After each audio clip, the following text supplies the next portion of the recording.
the hills of Tennessee, across the plains of Texas, from sea to shining sea, from Detroit down to Houston, and New York to LA, where there's pride in every American heart, and it's time we stand and say.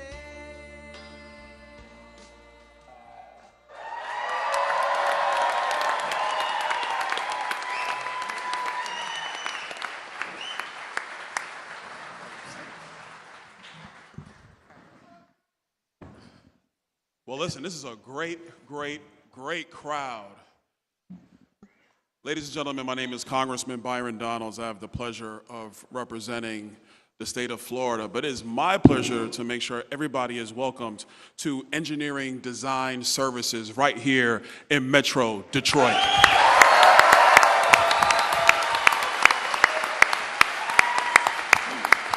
And we are going to have a fantastic roundtable with citizens of Metro Detroit. We're going to be talking about the policies and the issues that have really hurt the American people from the Kamala Harris, Joe Biden administration. And the guest of honor, the man of the hour, the next president of the United States, Donald J. Trump, will be with us.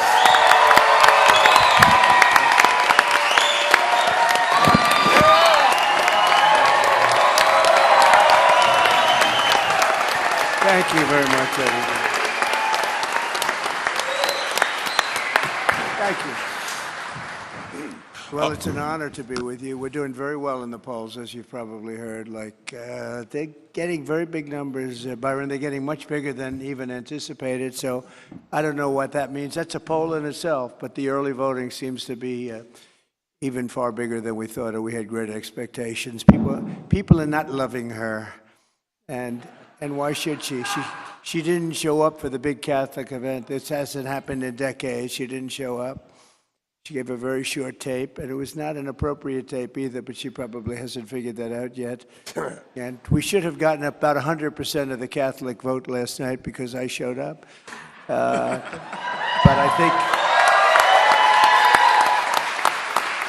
I think we're doing very well. And we're going to find out very soon. And what I'd like to do is maybe before saying anything, I'll finalize it out, but maybe we can go through the folks and we can see what they have to say and how you've been doing.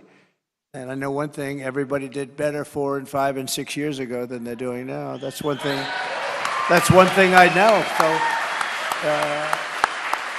why don't we do that? And then we can maybe say a few words. You know, you have a great gentleman running for the Senate. And he's been a friend of mine for a long time, and he's a very talented guy. And I hear it's not easy, you know, to win these things. It's not easy, but he's doing a great job. He's taken, I hear he's taking a lead. We'll see what happens, but I hear he's taking a lead. So, Mike, we'll talk in a couple of minutes. How about we'll go through it pretty quick, Dale, and then I'm going over to make a little speech in front of 10,000 people. You think this is an easy life I have, right? I go from here, I say, am I finished? They say, no, sir, you have one more speech. Oh, good, where is it? What is it, 20 minutes, 30 minutes away? Is anybody going? It's about, we'll get you in 10,000 people. But, so Dale, go ahead, please. Thank you. Dale, take it away. You're looking good, Dale. Look at the arms on this guy. He's well, almost Mr. President, real quick, one thing before Dale begins. Yes. Understand, Dale's a third-generation union worker, dedicated Teamster car hauler. So I know Dale has a lot of concerns about the auto industry.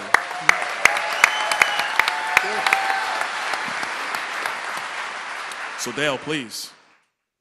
A healthy-looking guy, too. Go right ahead. Yes, sir. I believe Donald Trump will protect the Michigan auto industry. He will end the Harris electric vehicle mandate that has crippled the Michigan auto industry. He has plans to put,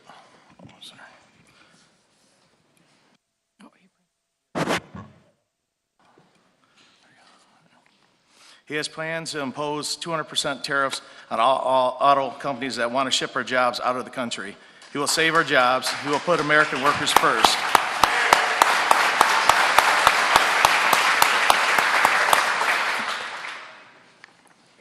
I don't know if you know, I don't know if you heard, but us Teamsters here in Michigan love Donald J. Trump. We voted.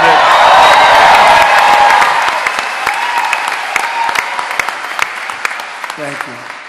We voted, and the results are loud and clear. Michigan teachers voted 62% Trump, 35% Harris. Thank you, Dale. President Trump, the Teamsters I work with have a message for you. They are voting for you because they know you'll fight and save their jobs, fight and save America. Never back down, never surrender. Fight, fight, fight.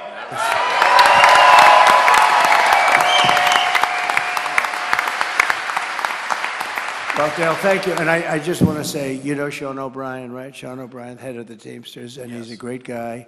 And they took a vote nationally, and I won by similar numbers nationally. And that's an honor. I mean, that's really an honor. I think it's been many decades before they endorsed a Republican. I think they'll start very soon. But we had rank-and-file Teamsters all over the country by numbers similar to that. And I have some good news for you on the automobile business in Michigan. I'll wait till we finish up maybe and talk about it, because you're going to have a lot of competition in Mexico, and that competition is not going to happen anymore. But I want to thank you. I want to thank the Teamsters also. I see another guy over there with that shirt. I can't miss him, right? Thank you very much. I appreciate it. Hi. Oh, you do? Is he easy to work for or tough? You see my grandbaby too? Oh, wow. Huh? Wow. Well, that's good. That's good genes. I got my little girl there too. That's good genes, I can tell you. I look at him. You got the best. Thank you very much. Thanks, Dale. Appreciate it. Thank you.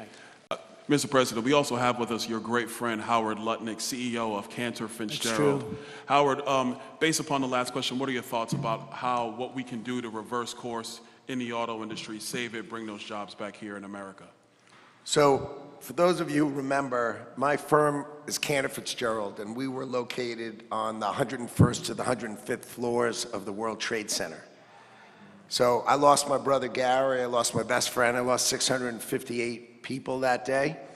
And so I understand what it means to have jihad, right? And there's a big difference between jihad and wonderful Muslim workers in Michigan. They are not the same thing. We need to crush jihad from this earth, and we need Donald J. Trump to do it.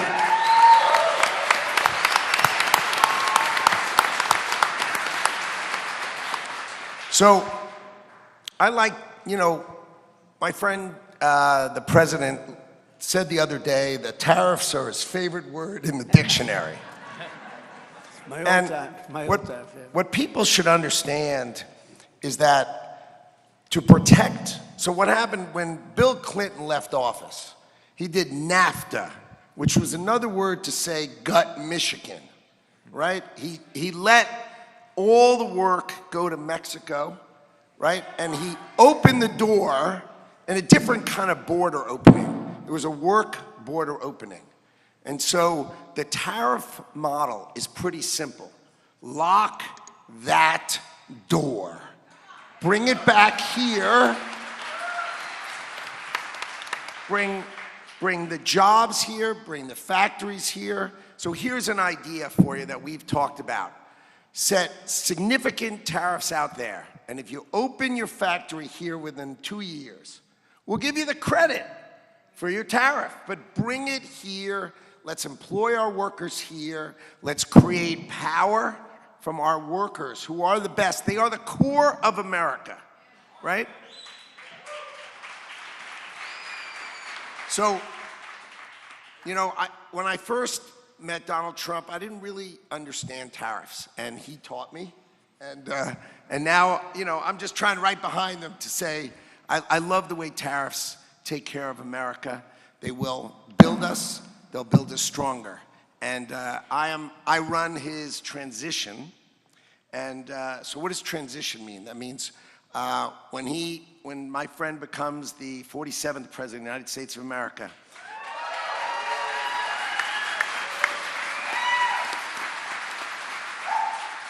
I promise you, the greatest field of people ever to walk into a government is going to join him on January 20th. I have the best business leaders in the country, the best politicians who want to serve, the crowd amongst the 80 million Republicans, that we can have the best of the best join him to create the most extraordinary government you have ever seen to protect you and to build the America that he wants to build. They will be loyal to him. They will have fidelity to him. They will follow his policies. And this will be the most extraordinary government you've ever seen. And I am the proudest person to serve Donald J. Trump and help him be the 47th President of the United States of America.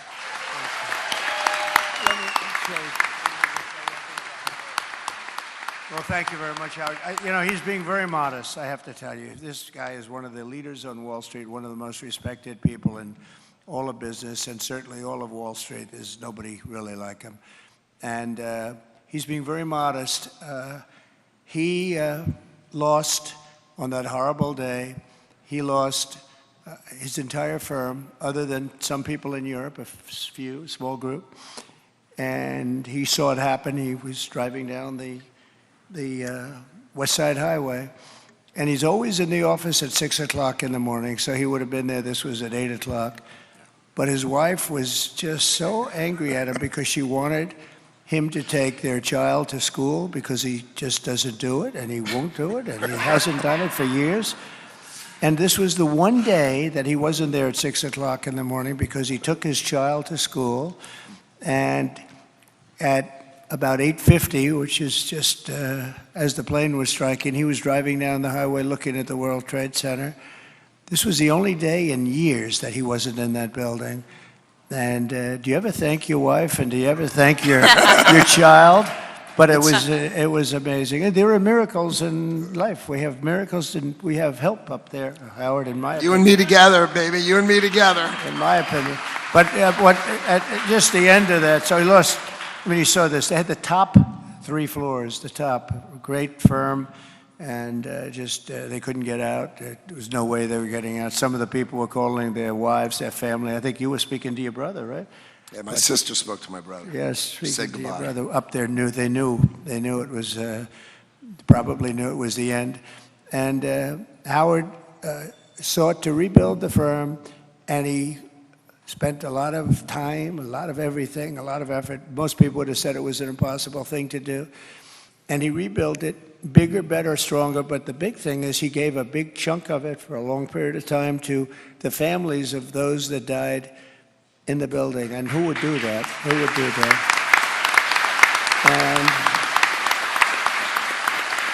And so he rebuilt Cantor Fitzgerald into something bigger than it was, which was pretty hard to do.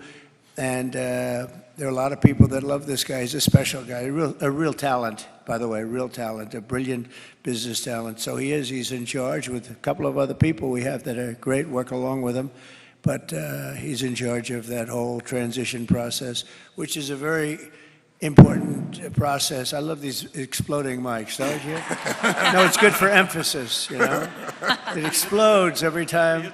Yeah, right. It explodes every time you're about to make an important point, so it's okay. It's not bad. I don't know. Normally I say, don't pay the guy that supplied the mics, you know, but we'll pay. And then they say, Trump doesn't want to pay, but, you know, it's one of those things. But I just want to thank you for doing a great job, Howard. You really have. And we'll get on, and perhaps we can ask Nancy, how are we doing? Good. Thank Thank you you. for having me. Good, thank you.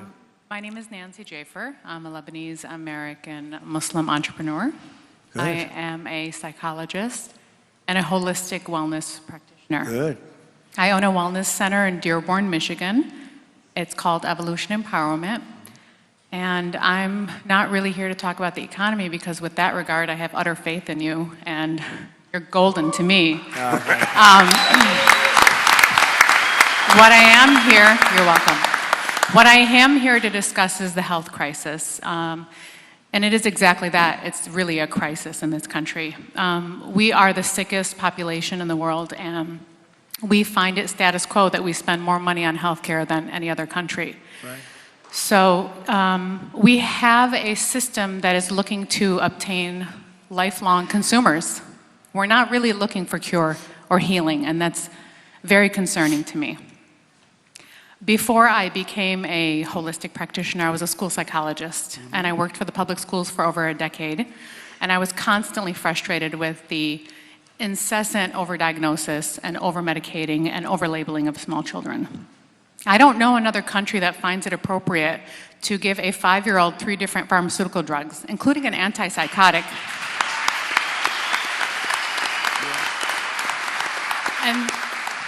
And this is to manage misbehavior. They are not looking for root cause. We're not looking for toxicity. We're not looking for gut health issues or fluoride or food or diet and then getting into the food itself. I mean, we ingest poison. Countries all over the world would never accept their citizens to ingest what we take in every day and what our children take in every day. You must love Bobby Kennedy, right? I do. I think so. You sound like Bobby Kennedy to me.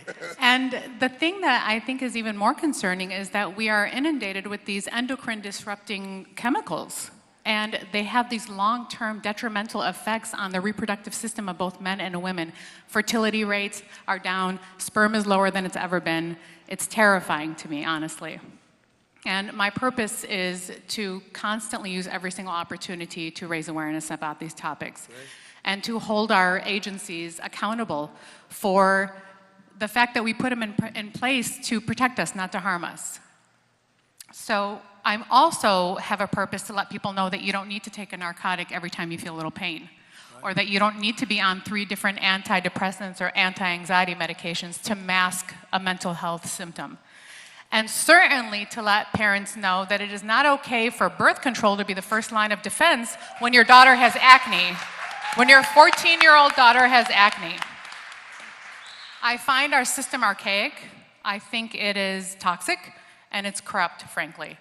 And what hurts me the most is that people who are out here giving Americans an opportunity to think differently and try natural routes are the ones that are being relentlessly censored. I see miracles, honestly, at my center every day. People heal rapidly before my eyes with no side effects, but nobody is talking about that.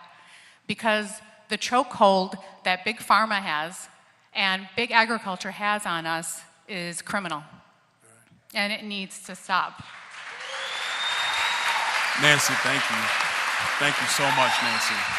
So when I heard about Robert Kennedy and Make America Healthy Again, I felt a glimmer of hope that I haven't felt in a very long time. I have to say I am genuinely terrified for humanity in general. The world needs healing, and I can only hope that you and your campaign are the catalyst for that, because I know for sure the other team is not. That's right. And I think you should actually set up a meeting with Bobby Kennedy and the whole group, and because I see you're into it. You have the same fervor that he has, and so I think it'd be maybe very interesting for all of you. Okay, thank you very much. Thank you. Thank you.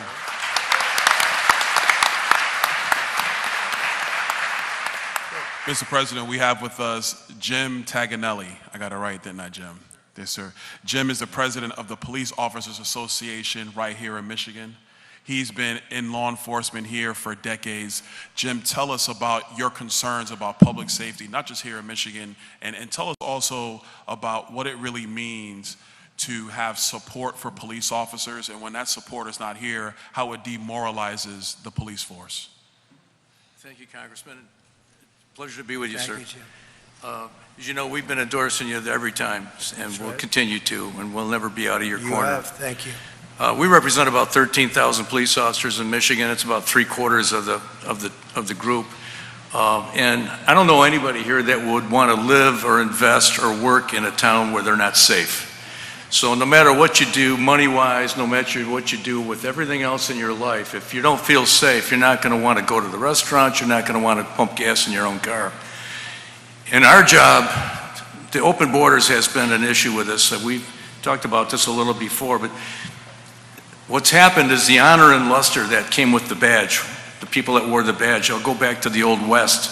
The badge meant something. When people saw it, it meant something. And it did even when I was on the job, still pushing a car around. And that luster has tarnished. And to get the shine back is a lot harder than it is to lose it. Here in Michigan, we have 700 fewer police officers than we had in 2020. And that's a significant number when you look at it. It means everybody's working more hours, mandated overtime and such. But the worst part of that is our academies that once had a waiting list are now empty. or half full at best. And our best recruits, I was with some high school students the other day, the best recruits we have for police, it's a different kind of a job. It's a culture, I call it. It's not for everyone. Everyone here shouldn't want to be a police officer. Everybody, we don't want you all to be police officers, to be honest with you. But the truth is, when we go to high schools, just like the military, the kids that we need are not 28 years old. They're 16, 17 years old.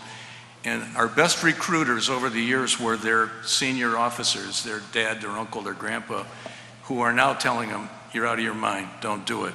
We have no retirement health care, so if they retire at 55, they're on their own till 65 when Medicare kicks in. They have no pensions anymore. They get a 401k, but I don't know how long you're going to live. That's not a real way to retire at 55. And it's really not wages that's killing our recruiting. It's the pensions, it's the health care, but it's that desire to become one, the desire to become a police officer. The open border, what it really did was take the old stop police thing that we used to be able to get away with and just vaporized it. Nobody stops at the border. They don't stop on Gratiot Avenue. They won't stop out here on Adams Road either.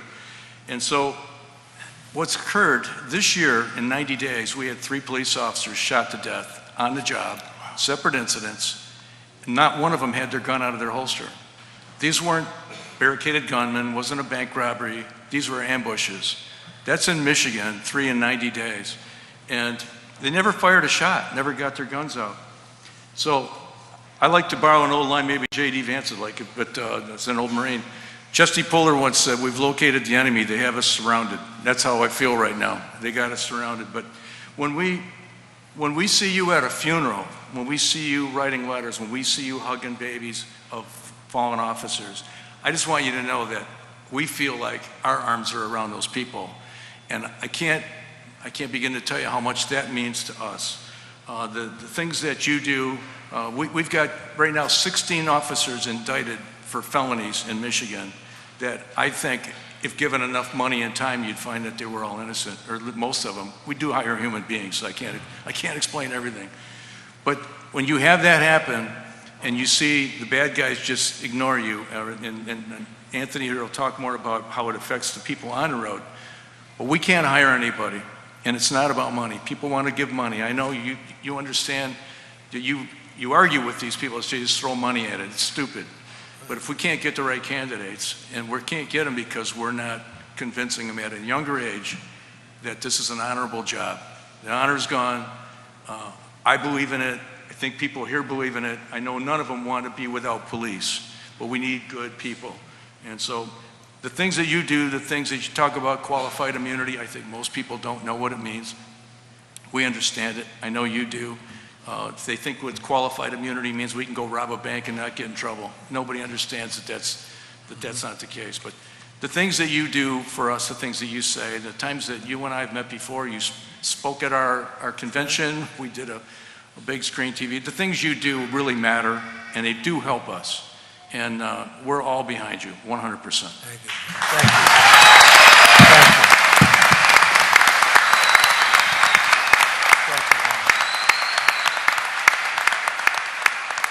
So Jim, one thing we're going to be doing, and we're going to be doing it strongly, and I've wanted to do it and looked at it for a long time, but we have to do it. Immunity for some of these places. You said you have 14 people and you don't believe maybe 1 or 2, I mean, maybe some are guilty of something, but I would bet you a lot of them aren't. And they're going through hell, and their pension's going to be gone. Frankly, their family's going to end up being gone, their car, their house, everything. So we want to do immunity. We also want to call for the death penalty for anybody killing a police officer. Immediate death. You have to do it. We'll be pressing, and thank you for your support. We have an Attorney General that's after us right now. So. You have yeah, I know your Attorney General. But most of these guys that do get found innocent are bankrupt by the time. That's right. If they're innocent, they have no money left. That's right. Anthony, if you don't mind. We're going to be looking at that very strongly, though, that police officers, they're doing their job. If they do their job, and if they make a mistake, even if it's a mistake, and that can happen, you were telling me, others were telling me, they have like a quarter of a second to make a decision. You would have a hard time with that. I mean, literally a quarter of a second to make a decision, and if it's the wrong decision, their life is over. And we have to help people out now. It's time, so we're going to do the immunity thing, and we're going to fight alongside of them. We have to. We have to stop being politically correct. And you're always going to have some bad apples, but they are very, very few. How many of the 14 would you say would be innocent? Innocent, probably about 10 of them. All right. Well, And maybe the others are overcharged. They're still out of work. Yeah. It's pretty tough stuff. It's happening all over. It's very expensive to defend yourself. Well, they're afraid to do their job, too. Right. They want to do their job, but they're afraid to do their job. We'll take care of it. Thank you, Jim. Great job. Thank you for the support. Mr. President, we have also with us Anthony Hall. Anthony's the president of the Livonia Police Officers Association. 20 years on the job, 10 years on SWAT in Western Wayne County. Anthony, you've seen a lot. Talk to us about the morale for officers since Kamala Harris and Joe Biden came into office. Yeah, so I've been on the job for 20 years now, and I have 7 years left before I can retire. And since the new administration has taken over, we went from the middle of COVID, where people were cheering as we were driving by their house during a lockdown when we turned on our lights and sirens, to literally overnight having slurs or flipped off driving down the road, doing the same job we've been doing throughout the whole pandemic and throughout my whole career, right? So I think one of the biggest things is over scrutiny of our job and our profession as a whole. After the George Floyd incident happened, it made being a police officer very difficult. And when something like that happens, you expect the pendulum to swing, right? And after Ferguson, the pendulum swang like it did, and then it returned back to its neutral. And after George Floyd, even now, the pendulum hasn't come back to neutral. And I attribute that to the current administration's opinion with all law enforcement, right? They lack support for everyone. And when I say over scrutiny, I'm not saying not holding us accountable. We should all be held accountable. But now everybody's a self-proclaimed expert in our field, right? So there's a big push to have civilian oversight committees, civilians that don't do our job on a day-to-day basis to tell us what we've done right and what we've done wrong. I have a lot of colleagues that have quit the job since George Floyd, just left the profession entirely. Probably over a dozen that I know personally. So that's a big thing. And then another thing too, I mean, we have less people doing the job that we've been doing all along, but now we just have fewer officers. And then another thing to throw the wrench into it is the bond reform that the current administration's changed, because now we arrest somebody and the criminal that we've arrested has made it home even before our officer's done with their shift. Yeah. So, but hopefully in November we can change that.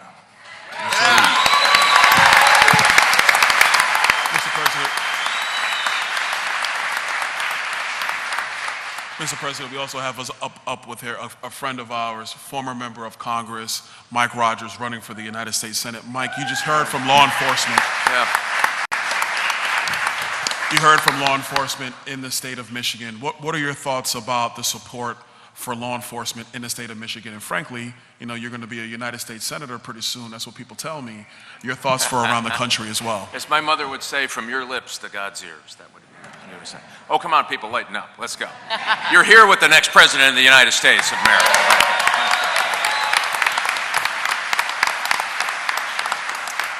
So not only do we have 700 fewer officers, we are 5,000 officers short across the state of Michigan. So the president rightly talks about qualified immunity for police officers, that the Democrats have been chipping away. And that doesn't mean you don't get charged if you commit a crime. It means if you're doing your job, they can't take your house. And so people are making the decision every day in this state about not going into the business or getting out of the business because they're chipping away at their ability to protect their families as well as protect our community. I was an FBI guy and work in street crime I will tell you that the surge of illegal immigrants and the crime rate of illegal immigrants happening in our state, sexual assaults of young girls, a rape of a young girl in Oakland County, an illegal immigrant exposed himself to a 9-year-old girl, and as we know as former law enforcement guys, they're on the path to do something really bad. All didn't have to be here. 3,000 deaths of fentanyl here in the state of Michigan because of a wide open border that we could close today, and it will happen when we elect Donald J. Trump.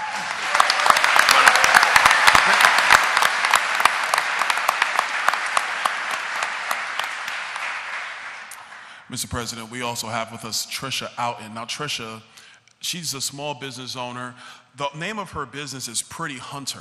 I'm gonna let her talk about what Pretty Hunter is. I'm not a pretty hunter. I think Tricia's a pretty hunter.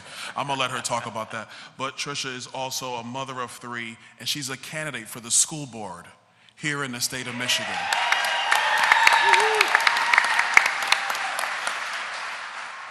First of all, Tricia, explain to us what Pretty Hunter is, but then also really tell me about what's on your mind about what the left is doing in our schools. Thank you for having me here this evening, Congressman Donald, and it's such a pleasure to be in your presence, President Trump. So Pretty Hunter started for my quest for enjoying the outdoors. We live in the great state of Michigan. There's a lot to enjoy. We design jewelry made out of once-fired bullets because last I checked, bullets don't decompose. So I consider our company saving the earth one bullet at a time. And yes, it is hunting season here in Michigan, and beautiful as it is, we're in archery, soon firearm season, but right now, I'm hunting votes in the Walled Lake School District.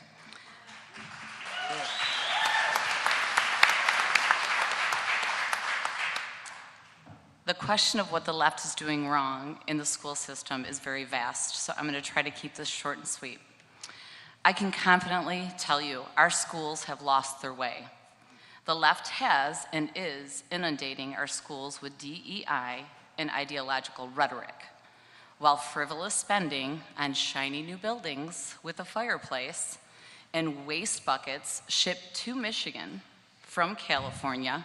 I didn't know Michigan didn't have any 5-gallon buckets available for our schools. Get to the bottom of that when I get on the board. Meanwhile, our children are not reading at grade level. They are unlearning how to critically think for themselves. This is unacceptable. Across our nation and in my district of Walled Lake, our children are not thriving. As I see it, they're simply surviving.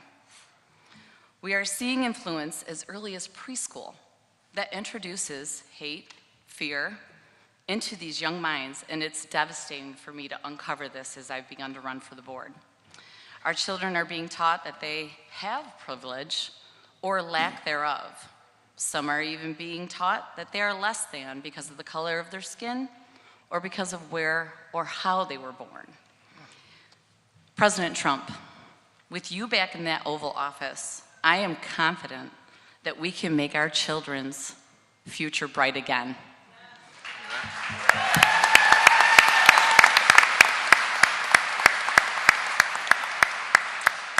And one last part.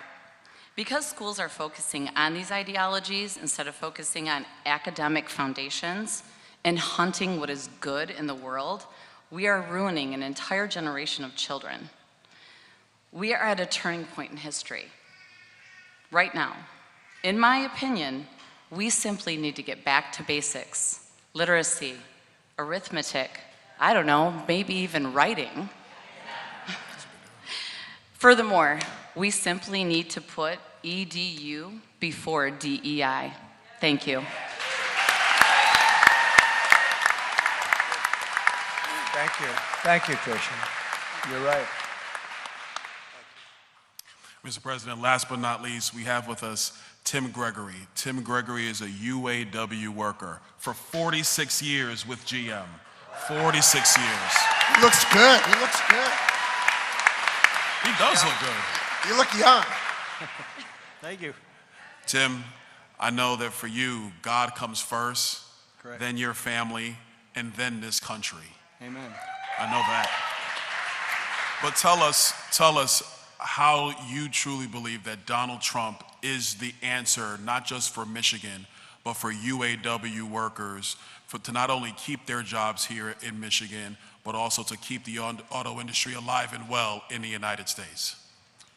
Thanks a lot for the introduction. Thank you for being here. And first of all, I'd like to thank you, President Trump, for being so tenacious and not giving up when others would have.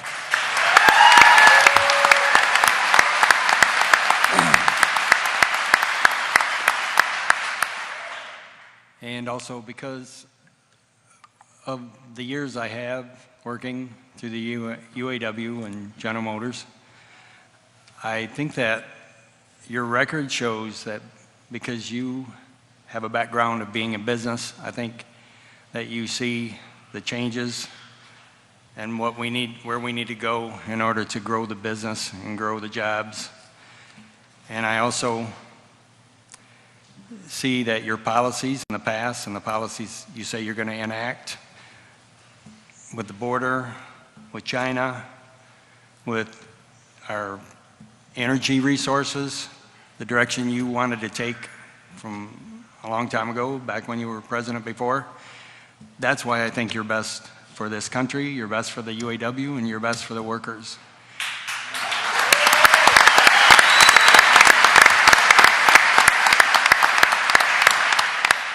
And also, I'd like to take this opportunity, and it's not my notes, but I just want to say that I've always thought you was the most genuine candidate, and as a regular Joe, as they introduced me as in the bio, I think that I appreciate that. I think you're for the people, and you're for America, and that's why I think you're the best. Thank you, Tim.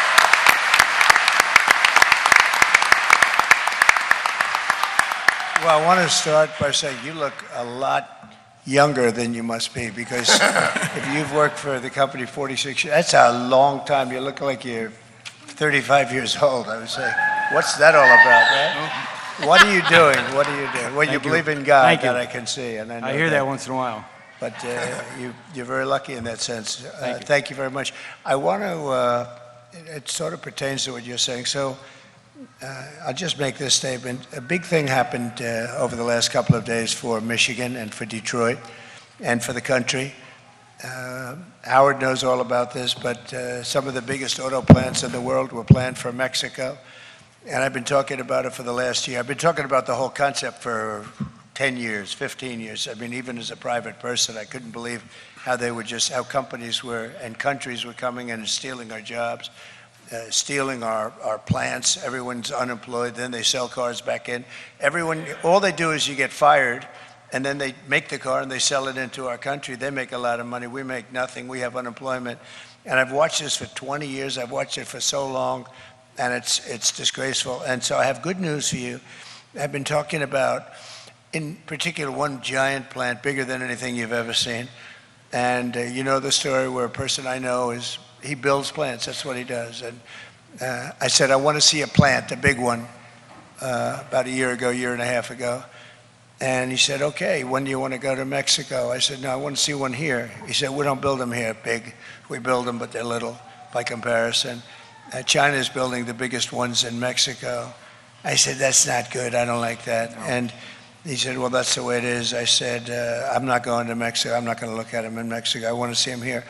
So anyway, time went by, and I started thinking about it. And in speeches, I was, because it's just an automatic instinct to me, I started saying, well, if they're building a plant, they're going to wipe out, here. That means they're building a plant. They're going to send the cars into our country one way or the other by the millions. And Detroit and Michigan, because, you had many more, you're probably 60% wiped out from what it was in its heyday, maybe more than that. I said, you're going to get wiped out, the rest of it's going to be. And then you have a union head who wants to build electric cars, and they're going to all be made in China, you know that. And we have a thing called liquid gold. They have, which is oil and gas. We have a lot of it. And by the way, Brian, stand up for a second, if you would, please. This guy is he's like you. He gets it so much. You know each other, maybe. He gets it so much. He gets it like nobody. So And he's been fighting against all of this nonsense for so long, and so the electric cars are going to, and by the way, you know, Elon Musk is a great friend of mine. He gave me a tremendous endorsement. He's right now campaigning in Pennsylvania because he thinks we have to win if we don't win this election, because, I mean, she's a Marxist. This woman has no idea what she's doing, and we can't let her be president. I don't want to be rude about it. We can't let her be president. This country is finished if that happens. I mean, beyond a normal candidate, this country would be absolutely finished if she got it, so we have to stop her. But what happened is, I've been thinking about it and what it would do to the country. And these are plants that are bigger than anything you've seen. They will knock out the cars. You press a button and the whole thing starts operating. And so I started talking about this, about, what do you think, Brian, a year ago, less than a year ago, that I won't let it happen, a year ago, yeah? And I said, I'm not going to let it happen if they do this plant in Mexico, right near the border, and a couple of others. I'm going to put giant tariffs on it for 100%, and if that doesn't work, I'll go to 200%. I don't care. They're not going to be selling cars here. Now, if they want to build their plant here, I hope here, but at least in the United States, someplace in the United States, that's a whole different ballgame. But we're not going to have them building them in other countries, sending them into the United States, taking all those jobs. So I've been announcing it, and I've been talking about it, and I saw the gentleman that builds the plants, because I was here a couple of weeks ago at the Detroit conference, as you know, and it was really the auto conference. And so I look in the audience, and there he is, the man that builds the plants. And I said, could I see you a minute before the speech? And after the speech, I saw him, and I said, so how is that plant doing? He said, sir, they've decided not to build. I said, why? He said, because I think you're going to be elected, and if you put tariffs, on, it's good. So, thank you. And that was easy. I didn't even do anything other than say, I'm telling you, the man said it right over here. It's the most beautiful word in the dictionary. You have other words that are damn nice, like love, but I tell you, I think it's more beautiful than love, the word tariff. And so here it works. Hey, Brian, here it works without even doing anything. They thought there was a chance, and they're not going to spend $2 billion on building a plant and then have, Trump get elected and put 200%, and if that wasn't enough, I'd raise it. And again, the higher it goes, the more likely it is that they build in this country. But think of it, so they stopped this giant plant just on the basis. Now, if I don't get elected, they will start it up as sure as you're sitting there. Mm-hmm. These people have no clue. She has no clue what she's doing. She wants to raise everybody's taxes. She's a disaster. And other than that, I like her quite a bit, right? But no, I don't care even about dislike. Somebody has to come in.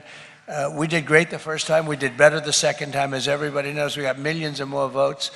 And frankly, if I didn't, and some bad things happened, and let's not talk about it, because we're going to make up for it this time. Too big to rig.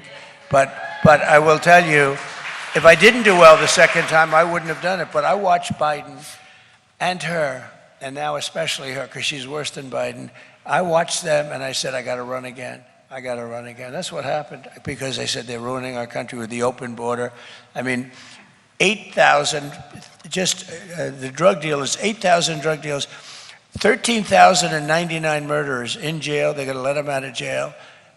Some with death penalties. They're just going to say, well, this is easier. We'll just send them to the United States because their people don't know what. But think of 13,000 plus people who murdered people, and they're going to be let free in our country.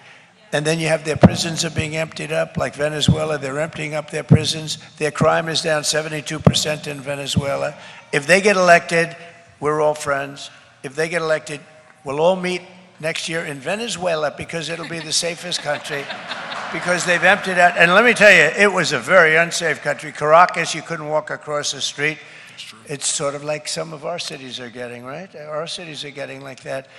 So just the thought of me getting elected stopped somebody from destroying the rest of Detroit, from destroying the state of Michigan's auto industry. And with your auto industry, so goes Michigan. I mean, it's a big deal. And we're going to reverse that very easily. He knows, because he's got a natural, when I explained it to him, so he's a business, he's a savant. Is that good? He's a savant. He knows. It took me about 2 minutes. After about 2 minutes, oh, I get it. How long did it take you to understand the word tariff? 2 minutes or less? From you, it took 2 minutes. Yeah, it took very little. He figured it out very quickly. He wasn't exposed to it, frankly. He actually said, "You mean you can really do that?" He couldn't believe it. And we have another one, Paulson. He sort of was. He's got it too. He can't even sleep at night. He's so excited about it. But they have to be. And then we have stupid people that don't know. They say, "Oh, tariff," but they're very stupid people. We have a senator from Pennsylvania who decided not to run. He fought me all the way on tariffs. This guy fought me and fought me. His name's Toomey. He fought me, and I wouldn't endorse him, and he decided not to run based on that, and that's good because all he did was, I said, so if China charges 100%, can we, for a similar product, charge them 100%? No, sir. Okay. Can we charge them 50% or 25%? No, sir. Why? It's not free trade. I said, explain that. I said, can we charge them 10%, 2%, or 1%?